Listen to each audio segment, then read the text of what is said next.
Hello दोस्तों, नमस्कार। स्वागत है आपका हमारी इस एजुकेशन प्लेटफॉर्म पर। दोस्तों, हमने वीडियो मेंस की जो ज्योग्राफी की सीरीज़ स्टार्ट कर रखी थी, उसमें हम आज का जो टॉपिक हमारा रहने वाला है भारत की पारिस्थितिकी।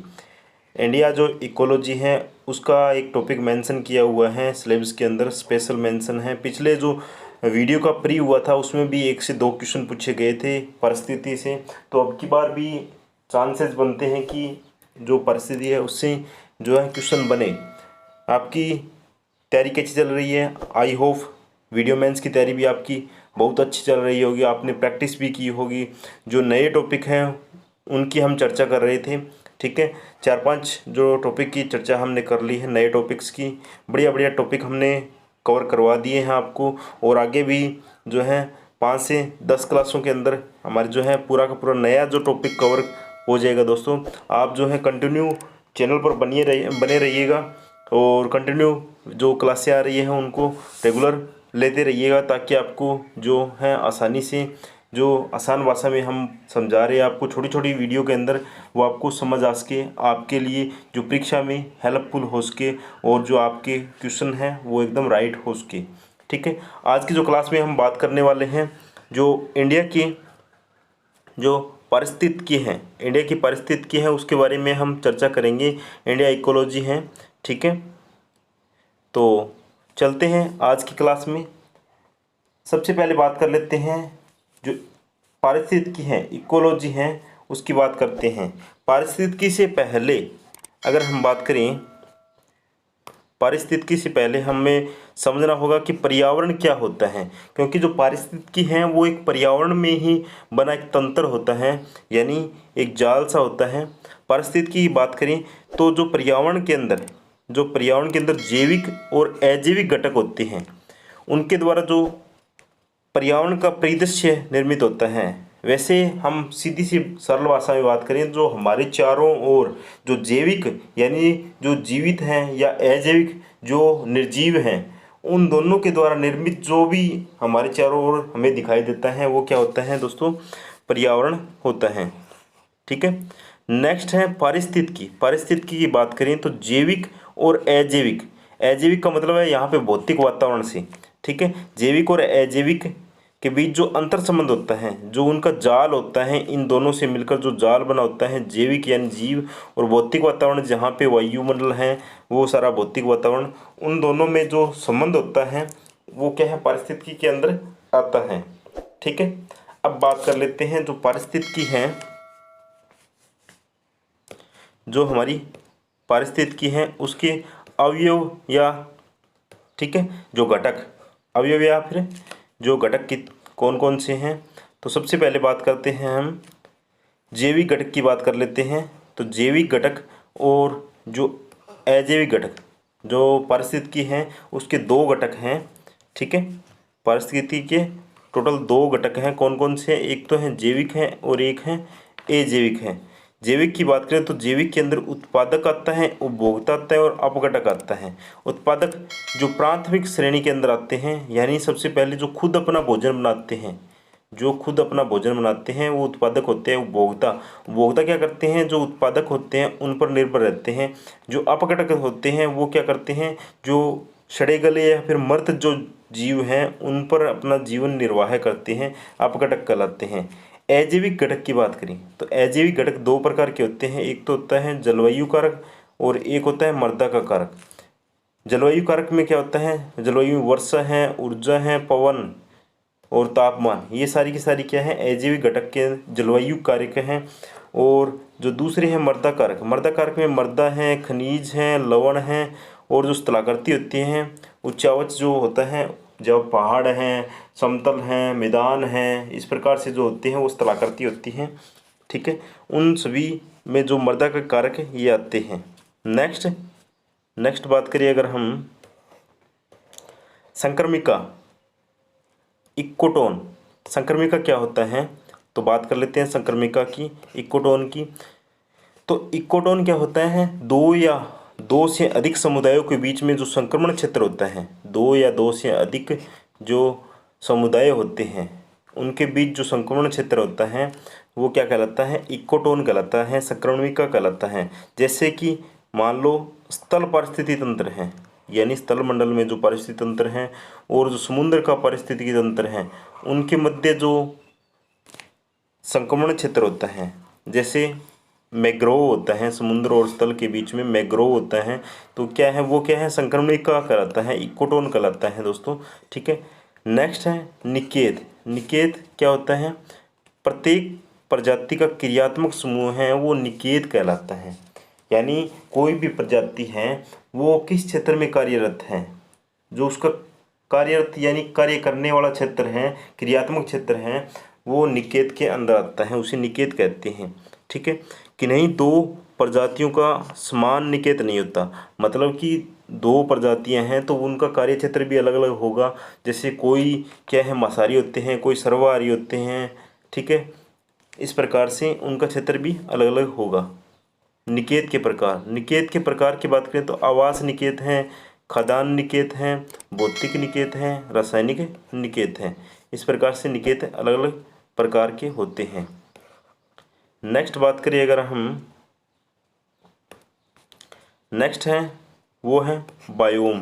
बायोम क्या होता है, विशेष भौगोलिक क्षेत्र में पाया जाने वाला पौधों एवं प्राणियों का समुदाय, यानी किसी विशेष जगह पर, किसी विशेष जगह पर पौधों और प्राणियों का जो समूह होता है वो क्या है, बायोम कहलाता है।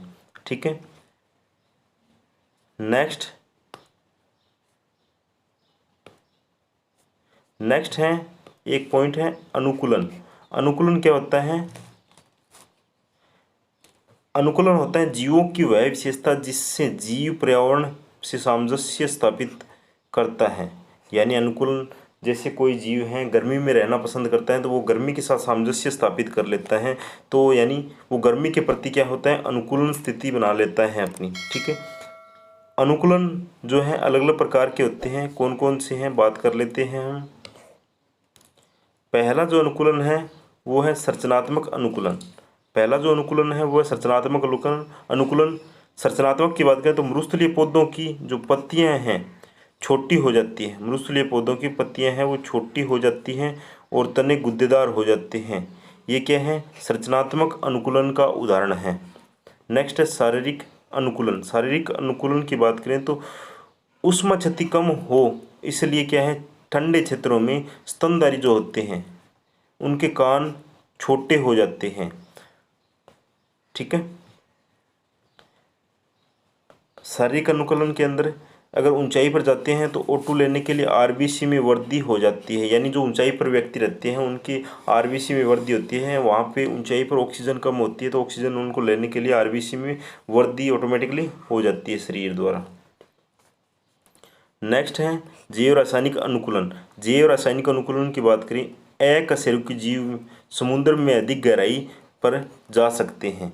यानी जैव रासायनिक अनुकूलन के अंदर क्या होता है, जो अकशेरुकी जिनमें रीढ़ की हड्डी नहीं पाई जाती है, रीढ़ की हड्डी नहीं पाई जाती है, वो क्या है, अकशेरुकी होते हैं और समुद्र में अधिक गहराई तक जा सकते हैं। वो क्यों जा सकते हैं, वो उसके अनुकूलन अपना व्यवहार प्रदर्शित करते हैं। क्यों करते हैं, अगर उनमें रीढ़ की हड्डी पाई जाएगी, अगर उनमें रीढ़ की हड्डी पाई जाएगी तो जो हमारा समुद्र होगा, समुद्र की जो गहराई होगी उसमें अगर वो जाएगा, उसमें अगर वो जाएगा तो उसकी जो रीढ़ की हड्डी है, रीढ़ की हड्डी बनी हुई है, वो टूटने का उसका भय रहता है, टूट सकता है। ठीक है। इसलिए जो अकशेरुकी होता है, जो अकशेरुकी होता है जिनमें रीढ़ की हड्डी नहीं पाई जाती हैं, वही जीव हैं जैव रासायनिक अनुकूलन में आते हैं। ठीक है। नेक्स्ट है एक लास्ट अनुकूलन बचा है, वो है व्यवहारात्मक अनुकूलन। व्यवहारात्मक अनुकूलन क्या होता है, उदाहरण है उसका छिपकली। छिपकली क्या होती है, छिपकली में क्या होता है, धूप के अंदर बात करें छिपकली में तो बॉडी टेम्परेचर उसका है कम होता है, धूप के अंदर बॉडी टेम्परेचर कम रहता है, जबकि जो छाया में जाती है अगर छिपकली तो उसका बॉडी टेम्परेचर हाई हो जाता है। ये क्या है, अनुकूलन है, व्यवहारात्मक अनुकूलन उसका छिपकली का। ठीक है। नेक्स्ट अगर हम बात करें तो वो है जैव घटक। नेक्स्ट है जैव घटक।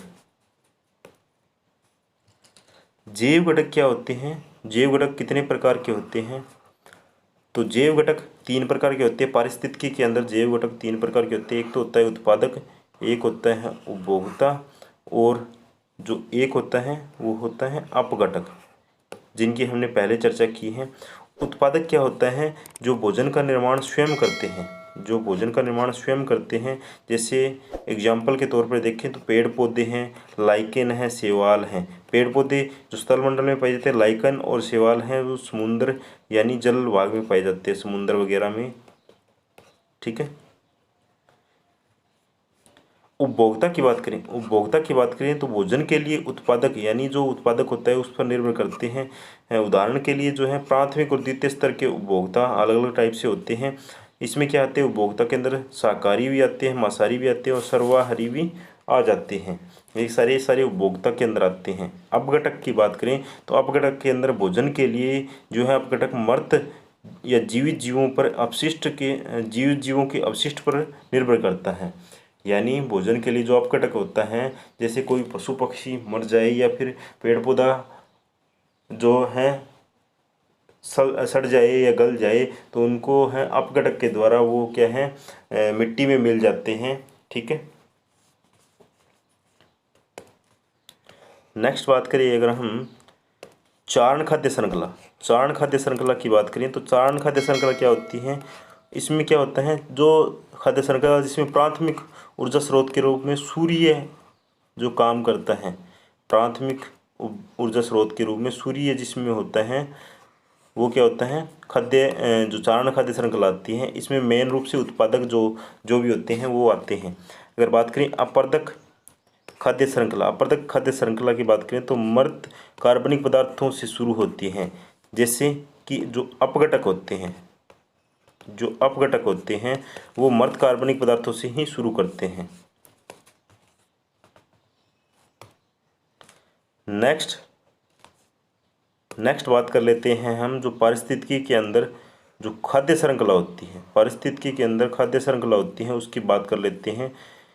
एक जीव से दूसरे जीव में ऊर्जा प्रवाह है जो रेखीय रूप से होती है, उसे ही क्या कहते हैं? खाद्य श्रृंखला कहते हैं।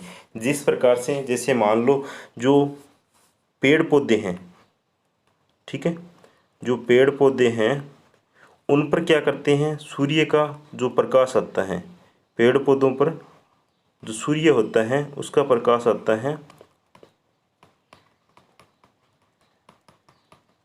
सूर्य का प्रकाश आता है तो पेड़ पौधे हैं वो अपना भोजन बना लेते हैं। इन पेड़ पौधों पर जो कीट वगैरह आते हैं, जैसे टिड्डी हैं, वो इन पर आती हैं तो उनकी पत्तियां खाती हैं। टिड्डी वगैरह जो मक्खियाँ वगैरह हैं जो पेड़ पौधों पर फूलों का रस चूसती हैं, ठीक है, मधुमक्खियाँ वगैरह वो इस पर आश्रित रहती हैं। उसके बाद उनको खाने वाली जैसे मान लो छिपकली वगैरह हैं, कीट पतंगों को खाती है छिपकली। इस प्रकार से ये क्या है? एक प्रकार से चेन बन जाती है। यानी पेड़ पौधों पर कीट पतंगे हैं, कीट पतंगों को छिपकली खाती हैं, छिपकलों को आगे जो है और भी जो उपभोक्ता होते हैं वो खाते रहते हैं। यानी इस प्रकार से एक प्रकार की चेन बन जाती है, इसे ही खाद्य श्रृंखला कहा जाता है। ठीक है। नेक्स्ट है एक खाद्य जाल। खाद्य श्रृंखला के अलावा एक खाद्य जाल होता है जो बहुत सारी जो खाद्य श्रृंखलाएं हैं वो संयोजित होकर क्या बनाती हैं? खाद्य जाल बनाती हैं। यह सभी संभव ऊर्जा और पोषण स्तर का प्रभाव दर्शाता है। यानी खाद्य जाल होता है उनमें क्या है? जो खाद्य श्रृंखला होती है एक दूसरे में ऊर्जा का प्रवाह होता रहता है आगे से आगे। ठीक है। नेक्स्ट है पारिस्थितिकी पिरामिड। पारिस्थितिकी पिरामिड की बात करिए अगर हम, तो पारिस्थितिकी पिरामिड क्या है? पारिस्थितिकी पिरामिड के अंदर 3 प्रकार के पिरामिड आते हैं। कौन कौन से आते हैं? एक तो आता है संख्या पिरामिड, दूसरा होता है बायोमास पिरामिड, और तीसरा जो हमारा होता है वो है ऊर्जा पिरामिड। संख्या पिरामिड के अंदर बात करें अगर हम, तो प्रत्येक पोषण स्तर पर जीवों की जो संख्या होती है वही संख्या पिरामिड होती है। ठीक है। बायोमास के अंदर बात करें तो सभी पोषण स्तरों पर भंडारित जीवों का शुष्क भार है बायोमास पिरामिड के अंदर आता है। ठीक है। अगर बात करें जो पारिस्थितिकी पिरामिड है उसमें संख्या पिरामिड है, उसकी बात करें तो इसमें दो प्रकार से होता है पारिस्थितिकी पिरामिड। एक तो होता है सीधा, एक होता है उल्टा।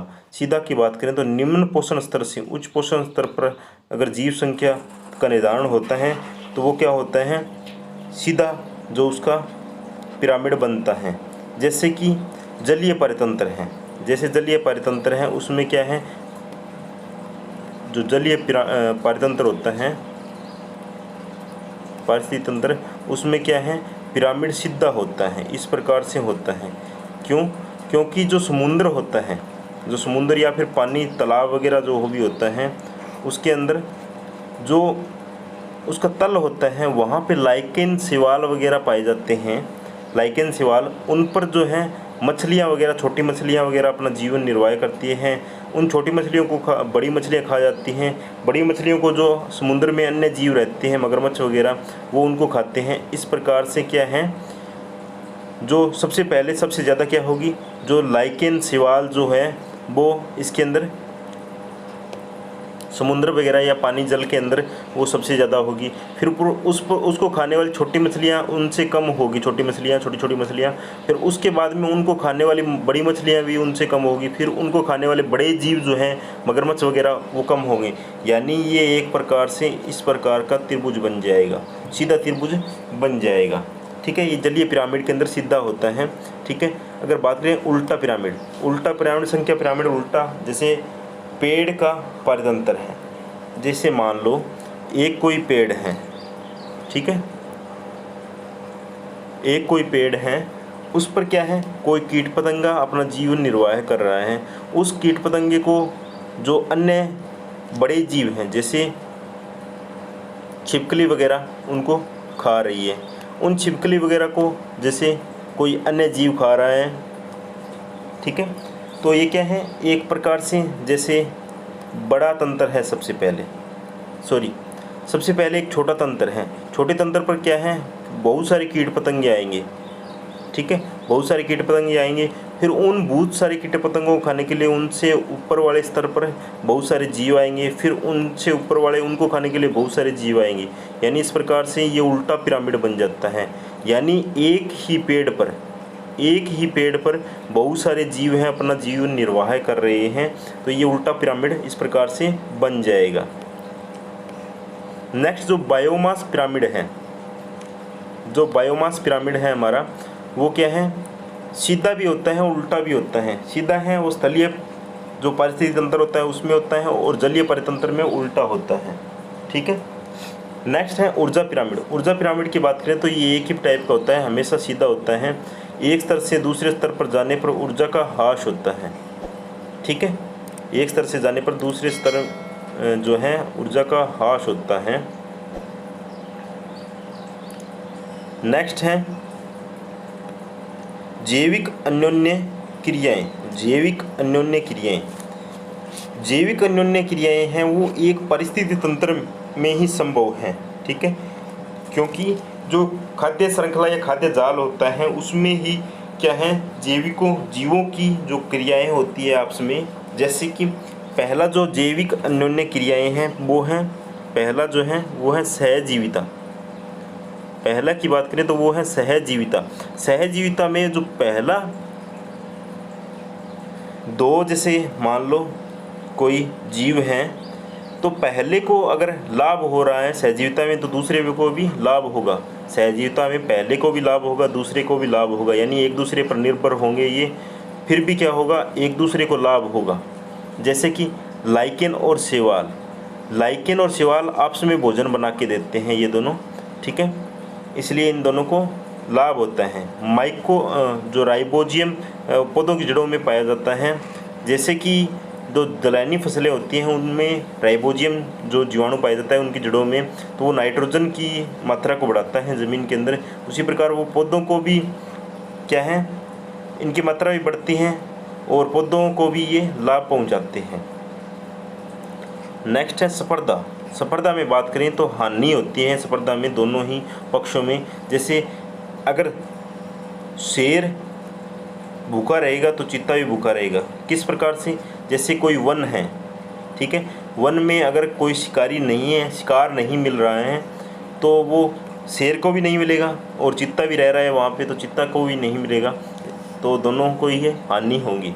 गाय या बकरी, जैसे मान लो किसी क्षेत्र में घास नहीं है, घास कहीं पे नहीं है, तो वहाँ पे गाय भी नहीं चर पाएगी और बकरी भी नहीं चर पाएगी, यानी एक चीज़ होने से दोनों को भी हानि होती है।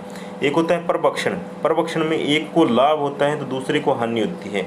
जैसे शिकारी जीव जैसे हिरण है, उसको शेर खाएगा, शेर या चीता खाएगा तो शेर या चीता को तो लाभ होगा, परंतु जो शिकारी जीव है उसको अपने जान से हाथ गंवाना पड़ेगा, यानी उसको हानि हो जाएगी। ये परभक्षण के अंदर आता है। नेक्स्ट है परजीविता, एक को लाभ तो दूसरे को हानि। परजीविता में क्या होता है, जैसे परजीवी या मेजबान, जैसे कि मान लो कोई भी जीव है उसके अंदर क्या है, कोई भी जीव है उस पर मान लो पिस्सू छोटे छोटे जीव होते हैं, पिस्सू रहते हैं, तो ये पिस्सू हैं उस जीव का खून जो है चूसेंगे, खून पिएंगे, तो जो पिस्सू को तो क्या होगा, लाभ होगा, पिस्सू को तो लाभ होगा, जबकि उस जीव का खून कम होगा यानी उसको हानि होगी।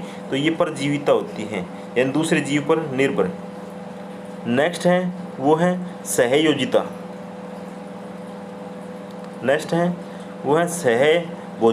सहभोजिता में क्या होता है, एक को लाभ होता है परंतु दूसरे को कोई फर्क नहीं पड़ता है उससे, एक को तो लाभ होता है पर दूसरे को कोई फर्क नहीं पड़ता है। जैसे पेड़ की शाखाओं पर अधिपादप, मान लो कोई भी पेड़ है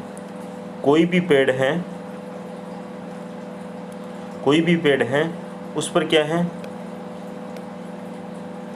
कोई भी पेड़ है उस पर, जैसे मान लो कोई भी दूसरी यहाँ पे, जैसे मान लो कोई बेल इस पर चढ़ रही है तो इस पेड़ को कोई हानि नहीं होने वाली है, इस जो है बेल को ही लाभ होगा, ये ऊपर जाकर क्या करेगी, ऊपर जाएगी और जो सूर्य के प्रकाश से है अपना भोजन बना लेगी। तो क्या होगा, सहभोजिता में क्या है, लाभ जो है एक को लाभ होगा, दूसरे को कोई फर्क नहीं पड़ेगा, यहाँ पे पेड़ को कोई फर्क नहीं पड़ने वाला है, उस बेल को ही लाभ होगा। ठीक है।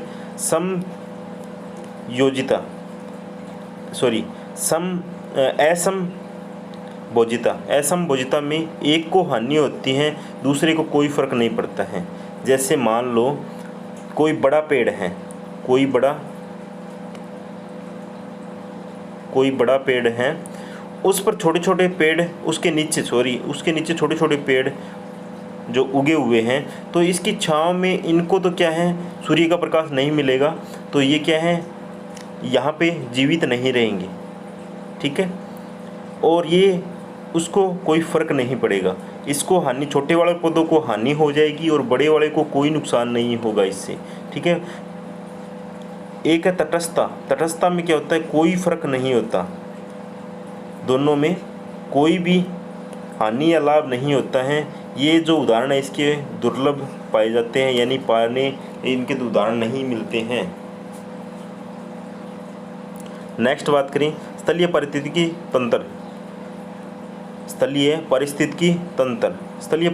तंत्र के अंदर बात करें अगर हम,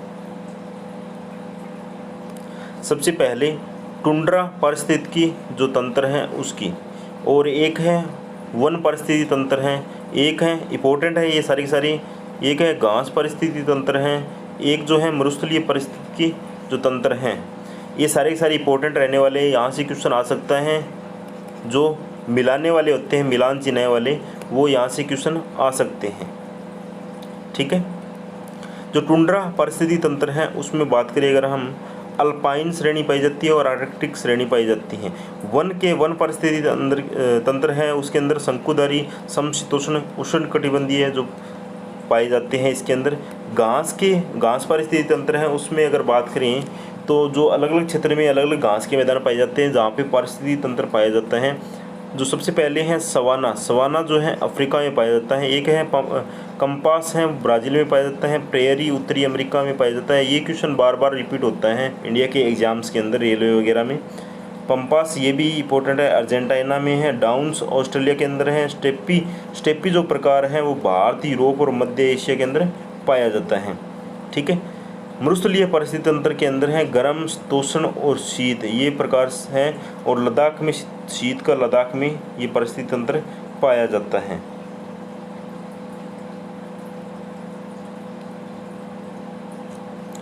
नेक्स्ट बात करिए अगर हम वन रिपोर्ट की, पारिस्थितिकी तंत्र पढ़ रहे हैं तो वन का भी थोड़ा सा पढ़ लेते हैं। वन, भारतीय वन स्थिति रिपोर्ट 2021 की रिपोर्ट हम पढ़ने जा रहे हैं। अगर बात करें कुल वन और या फिर वनावरण दोनों का मिक्स अगर हम बात करें तो 24.62% यहाँ पे जो है रिपोर्ट के अंदर हैं।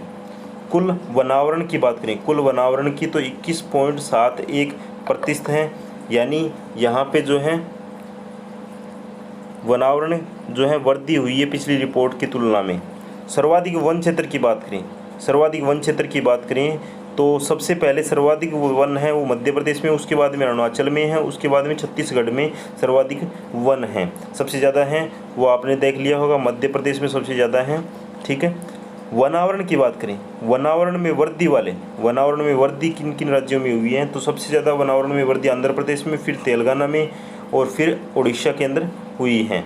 अगर वनावरण में कमी की बात करें तो सबसे कम कमी जो है अरुणाचल प्रदेश में, उससे ज़्यादा है मणिपुर में, उससे ज़्यादा मेघालय में कमी हुई है। ठीक है, ये ध्यान रखने वाली ये तीनों चारों चीज़ें हैं। नेक्स्ट है जलीय पारिस्थितिकी तंत्र, हमने थोड़ी देर पहले पढ़ा था। जो स्थलीय परिस्थिति तंत्र है उसमें घास के मैदान वगैरह हैं वो सारे पढ़ लिए हैं। अब पढ़ते हैं जलीय परिस्थिति तंत्र हैं, उसमें जो जल का पीपीटी मान होता है उसके आधार पर जो है यहाँ पे निर्धारण किया गया है। लवणीय, अलवणीय, संक्रमणकालीन है जो भी है, पीपीटी पार्ट्स पर 1000। ठीक है, पार्ट्स पर 1000 है। एक तो होता है अलवणीय परिस्थिति तंत्र है, एक है वो है संक्रमणकालीन परिस्थिति तंत्र है, एक जो है वो है अलवणीय परिस्थिति तंत्र या लवणीय परिस्थिति तंत्र या फिर सागरीय परिस्थिति तंत्र। आपको सभी को पता है कि सागर का जल लवणीय होता है। ठीक है, तो सबसे पहले बात कर लेते हैं अलवणीय परिस्थिति तंत्र। इसमें 5 पीपीटी से कम जो भी इसके अंदर लवणीय जो गुण होता है, जैसे झील है, तालाब है, झरने हैं। संक्रमणकालीन की बात करें तो 5 से 35 पीपीटी होती है, जैसे मैग्रोव हैं। लवणीय या सागरीय परिस्थिति तंत्र की बात करें तो 35 पीपीटी से अधिक यहाँ पे जो लवणता पाई जाती है समुद्र या महासागर जैसे हैं उनमें पाई जाती हैं। नेक्स्ट बात करें जलीय जीवों के प्रकार। जलीय जीवों के प्रकार की बात करें अगर हम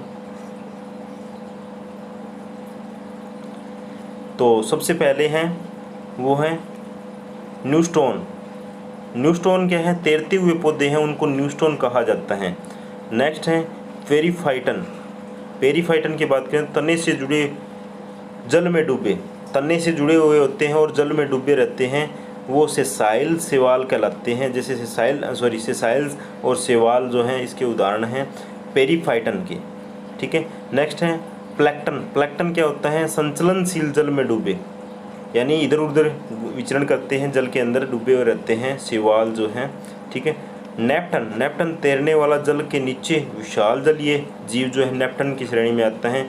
एक है वो है बेंथोस। बेंथोस है अधर से जुड़ा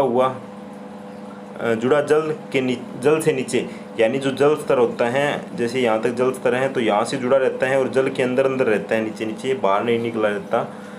नेक्स्ट है जलीय उत्पादकता के कारक। जलीय उत्पादकता के कारक की बात करें तो 4 प्रकार के कारक जलीय उत्पादकता के कारक हैं। पहला जो है सूर्य का प्रकाश है, तीसरा है विलायित जो O2 है, और एक है पारगम्यता है, एक है तापमान। ये सारे के सारे हैं जलीय उत्पादकता के कारक हैं।